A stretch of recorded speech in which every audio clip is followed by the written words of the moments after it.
नमस्कार साथियों। आज अपन बात करेंगे इनकम टैक्स के 80 डी सेक्शन के बारे में। दोस्तों, बहुत ही इंपॉर्टेंट वीडियो है, शुरू से लेके अंत तक पूरा देखना, क्योंकि इस वीडियो को देखने के बाद आपको जो 80 डी सेक्शन होता है, जिसके अंतर्गत अपन को मेडिकल क्लेम या मेडिकल से संबंधित जो इनकम टैक्स में छूट मिलती है, वो किस प्रकार से मिलती है, कौन से सेक्शन में कितनी मिलती है, सब चीजों की बातें मैं इस वीडियो के अंतर्गत करूंगा। चलो, आपका ज्यादा समय नहीं लेते हुए अपन स्टार्ट करते हैं आज का ये वीडियो। दोस्तों, जो ये 80 डी सेक्शन होता है, इस 80 डी सेक्शन के अंतर्गत आप अपने जो स्वास्थ्य बीमा है, जिसको अपन हेल्थ इंश्योरेंस बोलते हैं, परिवार के सदस्यों के स्वास्थ्य बीमा पर टैक्स छूट ले सकते हैं। इसके अंतर्गत आप हर साल 25,000 रुपए से लेकर 1 लाख रुपए तक के स्वास्थ्य बीमा प्रीमियम पर टैक्स छूट प्राप्त कर सकते हैं। तो अपन को ये छूट कैसे मिलेगी, इसके लिए सरकार ने दो नियम बना रखे हैं। उसके अंतर्गत पहला नियम है, परिवार के जो सभी सदस्य 60 वर्ष से कम उम्र के हैं, उनके लिए 25,000 तक के प्रीमियम भुगतान पर टैक्स छूट ले सकते हैं। मतलब 60 साल से कम उम्र के हैं तो आपको 25,000 तक आप छूट ले सकते हो। बीमा प्रीमियम की रकम अगर 25,000 से कम पड़ रही है, मतलब आपने जो पॉलिसी ली वो 20,000 की है, तो इसमें हेल्थ चेकअप आदि के खर्चों को भी आप शामिल कर सकते हो। मतलब 25,000 से कम है तो उसमें आप जो प्रिवेंटिव हेल्थ चेकअप खर्चे हैं वो भी आप इसमें शामिल कर सकते हो। ये था नियम नंबर 1। इसके दूसरा नियम नंबर 2 क्या है? आपके माता पिता दोनों, या तो दोनों या उनमें से कोई एक 60 वर्ष से अधिक उम्र के हैं तो अधिकतम 50,000 रुपए तक के, मतलब उसमें 25,000 था, इसमें 50,000। अगर सीनियर सिटीजन है माता पिता दोनों में से कोई एक है या दोनों है, तो स्वास्थ्य खर्चों पर टैक्स छूट मिल सकती है। यहाँ भी हेल्थ बीमा प्रीमियम की रकम 50,000 से कम करने पर उसमें आप हेल्थ चेकअप आदि के 5,000 तक के खर्चों को शामिल कर सकते हैं। इसी को मैंने नीचे आपको ये टेबल में दिखाया है कि हेल्थ इंश्योरेंस के लाभार्थी खुद, पत्नी, पति और बच्चे 60 वर्ष से कम उम्र के हैं तो 25,000 की छूट मिलेगी। 60 वर्ष से अधिक उम्र के हैं तो 50,000 की प्रीमियम की आप छूट 80 डी सेक्शन में ले सकते हैं। और माता पिता अगर 60 साल से कम है तो 25,000 की ले सकते हो, और 60 साल से अधिक है तो 50,000 प्रीमियम पर छूट ले सकते हो। इसके बाद अपन बात करते हैं कि हेल्थ चेकअप के मामलों में अगर हेल्थ इंश्योरेंस पॉलिसियों के प्रीमियम का कुल भुगतान आपके लिए निर्धारित अधिकतम टैक्स कटौती से कम है, मतलब जो आपको 25,000 और 50,000 की जो छूट मिली है उससे आपकी जो पॉलिसी की जो प्रीमियम है वो कम है, तो आप उसमें 5,000 का हेल्थ चेकअप वगैरह का खर्चा भी आप उसमें शामिल कर सकते हैं। लेकिन अगर हेल्थ इंश्योरेंस प्रीमियम के भुगतान अधिकतम टैक्स कटौती की सीमा से अधिक है तो फिर हेल्थ चेकअप वगैरह के खर्चे इसमें शामिल नहीं कर सकते। इसके बाद अपन बात करते हैं कि 80 वर्ष से अधिक उम्र वाले सदस्यों का इलाज खर्च भी क्या इसमें शामिल कर सकते हैं। बीमा कंपनियां सामान्यतः 80 वर्ष से अधिक उम्र वाले को स्वास्थ्य बीमा उपलब्ध नहीं कराती हैं, इसलिए ऐसे लोगों के इलाज पर 50,000 तक के खर्च को भी आप 80 डी सेक्शन के तहत टैक्स छूट में शामिल कर सकते हो।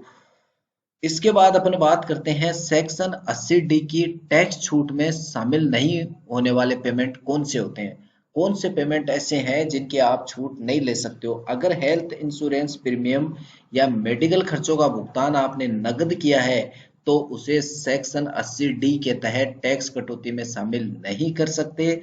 दादा दादी, भाई बहन या आपका अन्य कोई रिलेटिव है और खुद कमाने वाले बेटे और बेटियों के हेल्थ इंश्योरेंस प्रीमियम या मेडिकल खर्चों का भुगतान सेक्शन 80 डी के तहत टैक्स कटौती में शामिल नहीं कर सकते।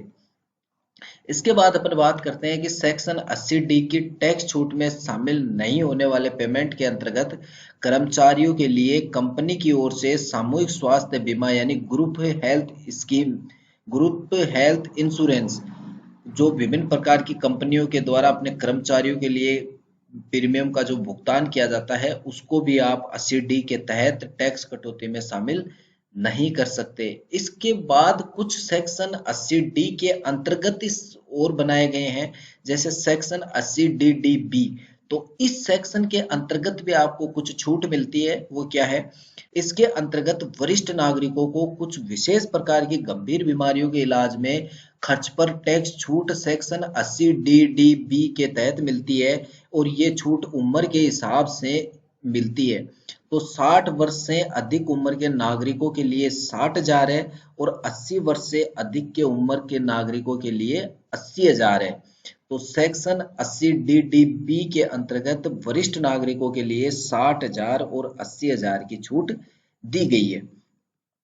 इसके बाद सेक्शन 80 DDB के अंतर्गत अगर किसी परिवार में दोनों उम्र कैटेगरी वाले लोग शामिल हैं तो इस नियम की मदद से कुल 1,40,000 रुपए के खर्च पर टैक्स छूट का फायदा लिया जा सकता है। 1,40,000 रुपए अगर दोनों दोनों उम्र के हैं, मतलब 60 वाले भी हैं और 80 वाले भी हैं, तो 1,40,000 तक की आपको टैक्स में छूट मिल सकती है। इसके बाद में एक इसका सेक्शन आता है 80 DD। इस नियम की मदद से परिवार के विकलांग सदस्य डिपेंडेंट्स विद एनी डिसेबिलिटी के इलाज पर हुए 75,000 रुपए तक के इलाज खर्च पर टैक्स छूट ले सकते हैं। इस टैक्स छूट में परिवार के सदस्यों के नर्सिंग ट्रेनिंग, मेडिकल ट्रीटमेंट, रिहेबिलाइजेशन वगैरह पर हुए खर्चों को शामिल कर सकते हैं। परिवार के सदस्यों को गंभीर बीमारी होने पर उनके इलाज के 1.25 लाख रुपए तक के खर्चों पर यह टैक्स छूट ली जा सकती है। इसके बाद अपन बात करते हैं सेक्शन 80U। इस नियम के तहत कोई विकलांग व्यक्ति खुद भी अपने इलाज पर 75,000 रुपए तक के खर्च पर टैक्स छूट ले सकता है।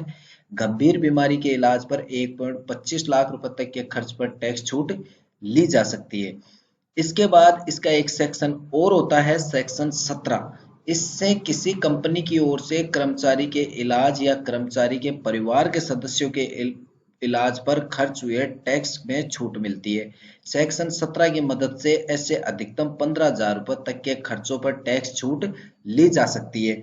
ये खर्च कर्मचारी की सैलरी से काट कर दिया जाता है, इसलिए इस पर टैक्स छूट भी कर्मचारी ही ले सकता है। दोस्तों, ये थी मेरी जानकारी 80D सेक्शन को लेकर। मैंने आपको कंप्लीट जानकारी दी है और इसमें जो इसके सब सेक्शंस होते हैं 80DDB, 80DD, 80U, 17 सेक्शन, इन सब की बातें अपन इस वीडियो के अंतर्गत करी हैं। तो मेरी जानकारी कैसी लगी इसके लिए मुझे आप कमेंट के माध्यम से बताना और मेरी वीडियो को ज़्यादा से ज़्यादा शेयर करना, लाइक करना, चैनल को सब्सक्राइब जरूर करना। धन्यवाद दोस्तों।